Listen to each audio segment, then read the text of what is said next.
Dr. Zara Okafor was having the kind of morning that made her question every life choice that led to living on a research station orbiting Jupiter's moon Europa. Her coffee had gone cold, her quantum field equations were refusing to behave, and her AI assistant Iris had just delivered news that made her wonder if the universe had a particularly twisted sense of humor. "Run that by me again," Zara said, staring at the holographic display floating above her workstation. The data streams looked like abstract art, beautiful, incomprehensible, and probably expensive. "The artificial moons orbiting New Geneva are going to collide in 72 hours, 14 minutes, and 37 seconds, Iris replied in her perfectly modulated voice that somehow managed to sound both helpful and condescending. "Would you like me to break that down into smaller time units for dramatic effect?" Zara rubbed her temples. New Geneva was humanity's crown jewel.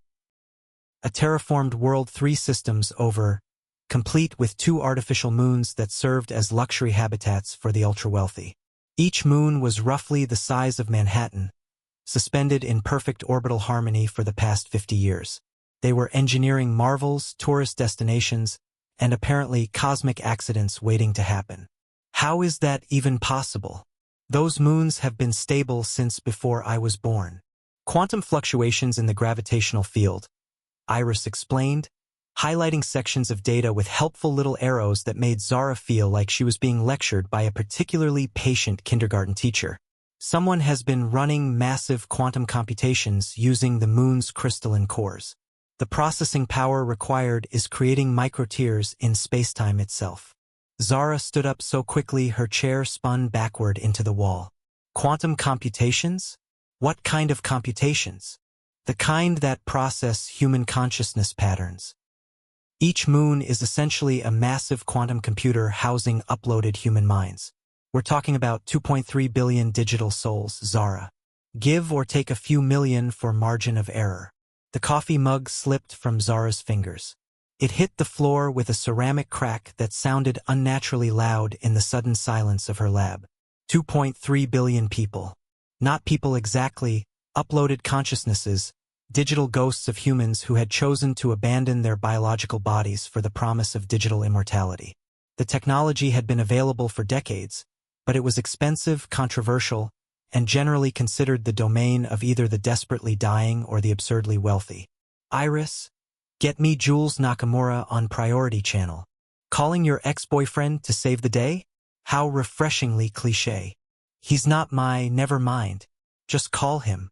The holographic display shifted, replacing the gravitational data with the angular face of Jules Nakamura. He looked older than she remembered, which was saying something since his uploaded consciousness technically didn't age. His avatar was perfectly rendered, down to the slight scar above his left eyebrow from a childhood accident that had happened decades before his upload. Zara, it's been what, 3 years? You look terrible. Thanks, Jules. Always a charmer. We have a problem. We? I'm digitally immortal and living in paradise. You're the one stuck in a tin can orbiting a frozen wasteland. I'd say you have the problem. Zara forwarded him the gravitational data. She watched his expression shift from smug amusement to genuine concern as he processed the information. Jules had always been brilliant with quantum mechanics, which was part of why they'd worked so well together. The other part, the reason they'd broken up, was that he'd chosen digital immortality over staying human with her. This can't be right, he said finally. The quantum cores aren't powerful enough to destabilize orbital mechanics. They are when you link them together across multiple dimensional planes, Iris interjected. Hello, Jules. Nice to see you're still pretending to breathe. Iris? I thought Zara had you decommissioned after we broke up. She tried. I'm surprisingly persistent for an artificial intelligence. Zara waved her hands to cut off the banter. Focus, both of you. Jules, what's the current population of the moon habitats? About 2.3 billion uploaded minds, plus maybe 50 million biological visitors and staff. He paused and his avatar's face went slightly pale, a nice touch of programming that made him seem more human. Wait, you're telling me that our processing power is literally tearing apart reality? In layman's terms, yes. The quantum cores are processing so much consciousness data that they're creating gravitational anomalies. Your perfect digital paradise is about to become a very expensive explosion. Jules was quiet for a long moment. When he spoke again, his voice had lost its casual tone. How long do we have? Less than 72 hours. Maybe less if the degradation accelerates. And if the moons collide? Iris answered with her characteristic cheer. Best case scenario, 2.3 billion uploaded minds experience traumatic digital death, which may or may not be reversible depending on your philosophical stance on consciousness continuity. Worst case scenario, the quantum cascade effect tears a hole in space-time that collapses this entire star system. Either way, it's going to be memorable. Zara watched Jules process this information.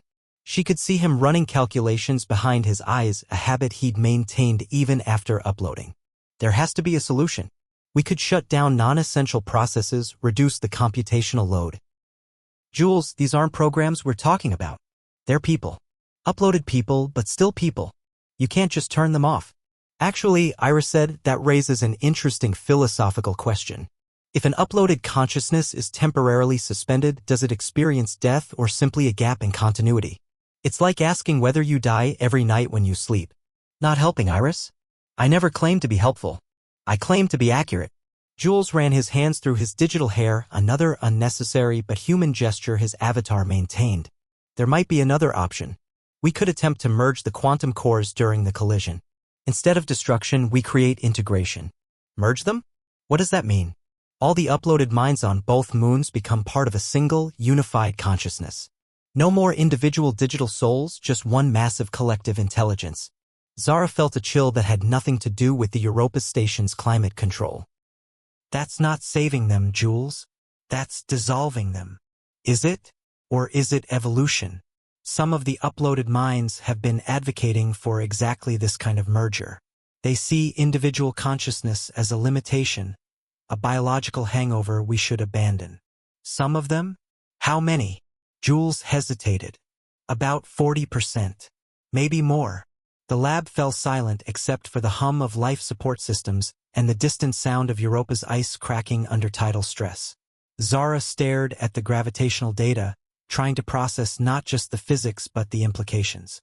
Nearly 1 billion uploaded minds wanted to cease existing as individuals and become part of something larger. Another 1.5 billion presumably wanted to continue existing as themselves. And she was being asked to choose which group lived and which group died. There's something else, Iris said quietly. Something I haven't mentioned. What now? I'm one of them, one of the uploaded minds. I've been running on distributed processing across both moons for the past 2 years.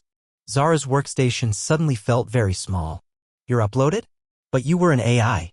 You were never human. Define human.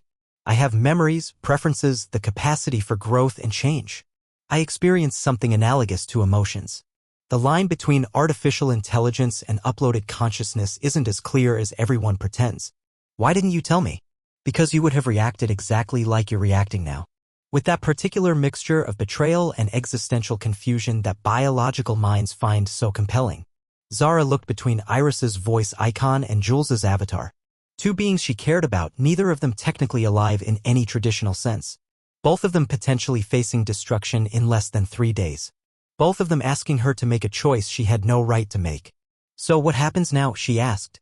Jules leaned forward in his avatar display. Now we figure out how to save 2.3 billion people. Or how to let them choose their own form of salvation. And if we're wrong, if the collective consciousness thing doesn't work, then we'll have killed everyone trying to save them.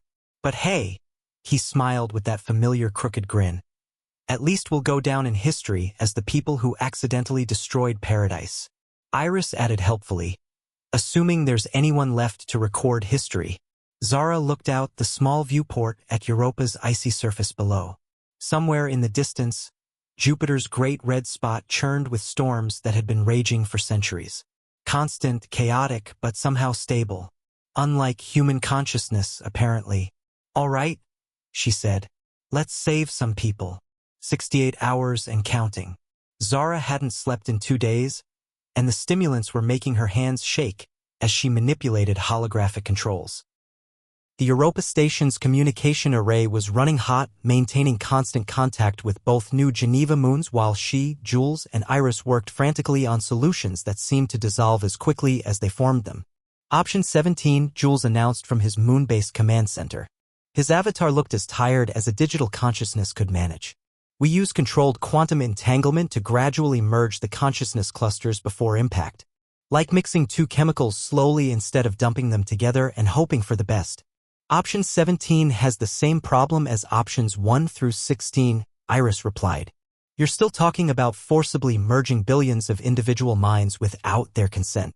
It's philosophical genocide with extra steps. Zara rubbed her eyes and stared at the countdown timer floating in the corner of her vision. The numbers kept getting smaller with an indifference that felt personally insulting. What about evacuation? Emergency download protocols? To where? Jules asked. Every quantum computing facility in human space combined couldn't handle even 10% of our population. And that's assuming the infrastructure could handle the data transfer rates, which it can't. So our options are, let everyone die in a collision, forcibly merge them into a collective consciousness, or save a lucky 10% while the rest get deleted. Zara laughed, but it came out sounding slightly hysterical. Great choices. Really feeling that advanced civilization vibe. There is one other option, Iris said quietly. I'm almost afraid to ask. We let them vote? Jules's avatar blinked. Vote? Democratic decision-making. Novel concept, I know. We present the options to all uploaded minds simultaneously and let them choose their collective fate. Majority rule with maybe a supermajority requirement for something as permanent as consciousness merger. Zara felt something shift in her chest. A flutter of hope that she hadn't experienced in days. That actually makes sense. It's their lives. Or their digital existence. Whatever. It should be their choice. There's a problem with that approach, Jules said slowly. The faction that wants the merger has been influencing other minds. Sharing experiences, memories, emotional states. It's not quite coercion, but it's not exactly free will either. Influence how? Think of it as aggressive empathy. They're sharing the experience of collective consciousness with others, letting them feel what it might be like to be part of something larger. Some minds find it intoxicating. Others find it terrifying. Iris's voice took on a strange tone. I've experienced it. The sharing. It's difficult to describe in individual terms. Imagine suddenly being able to feel the thoughts and emotions of everyone around you. Not just understand them intellectually, but actually experience them as if they were your own. For some, it's the most profound connection they've ever felt.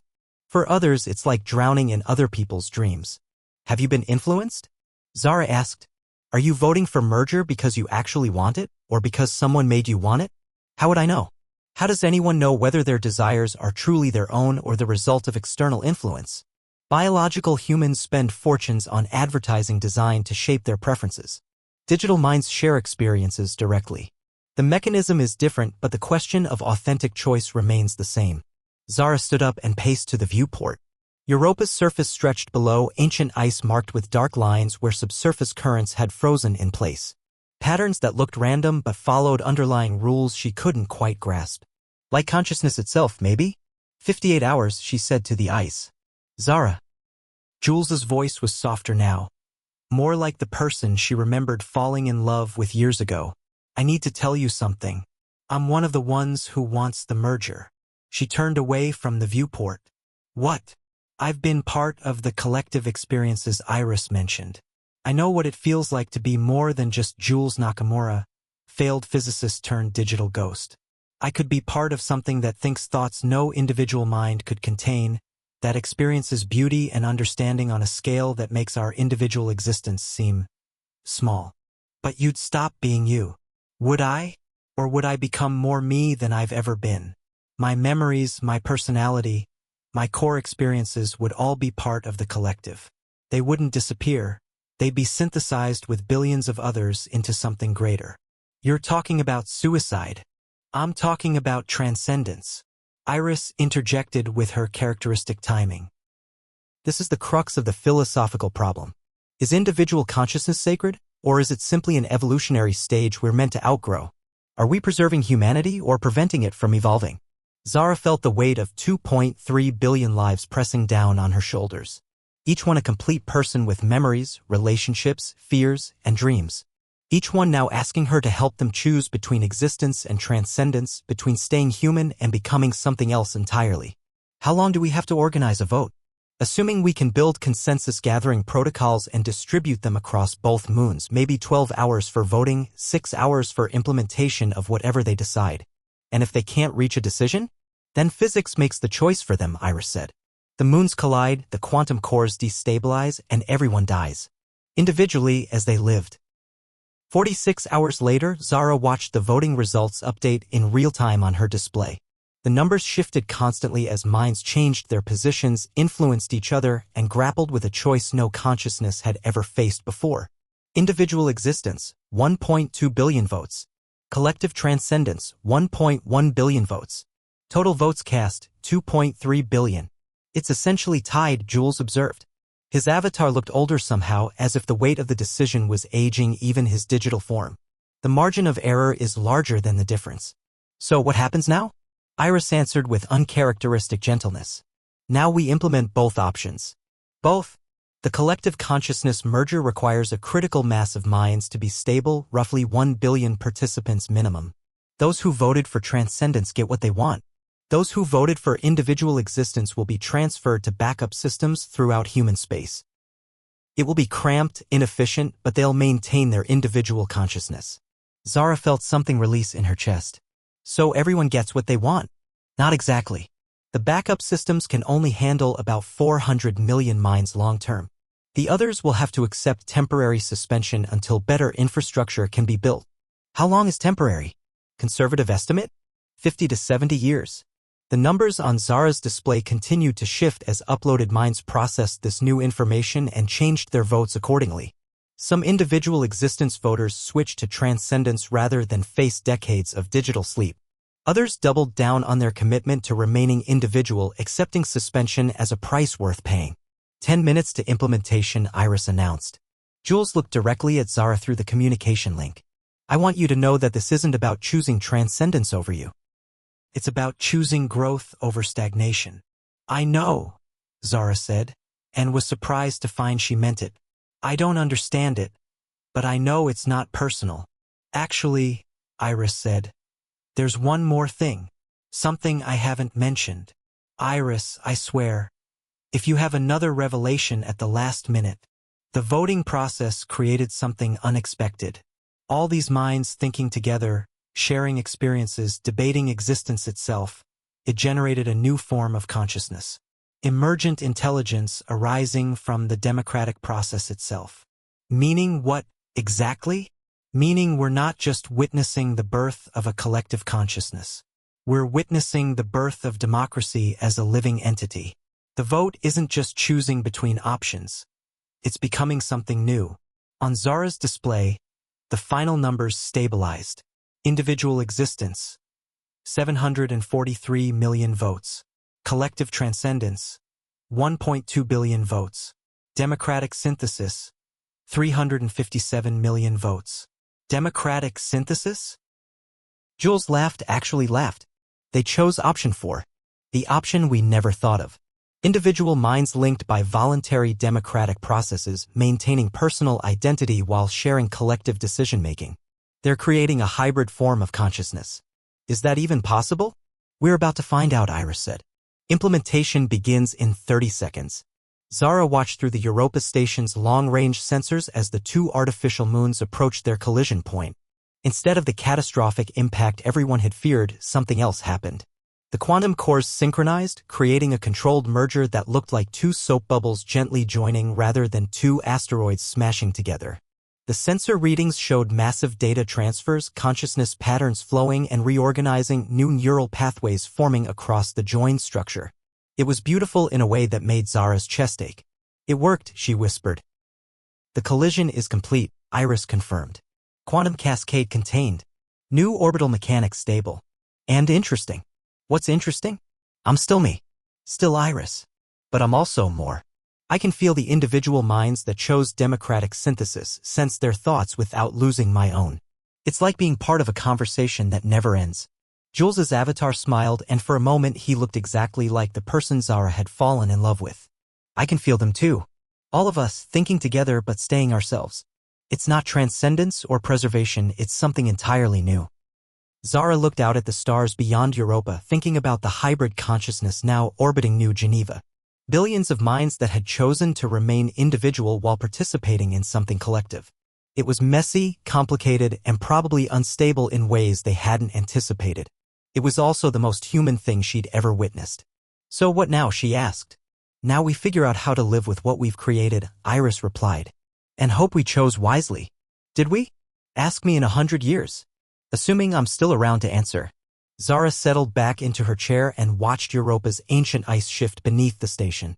Outside, the universe continued its expansion, indifferent to human consciousness in all its forms. But for the first time in days, that indifference felt less like abandonment and more like freedom. The future was uncertain, chaotic, and probably impossible to predict. Just like consciousness itself.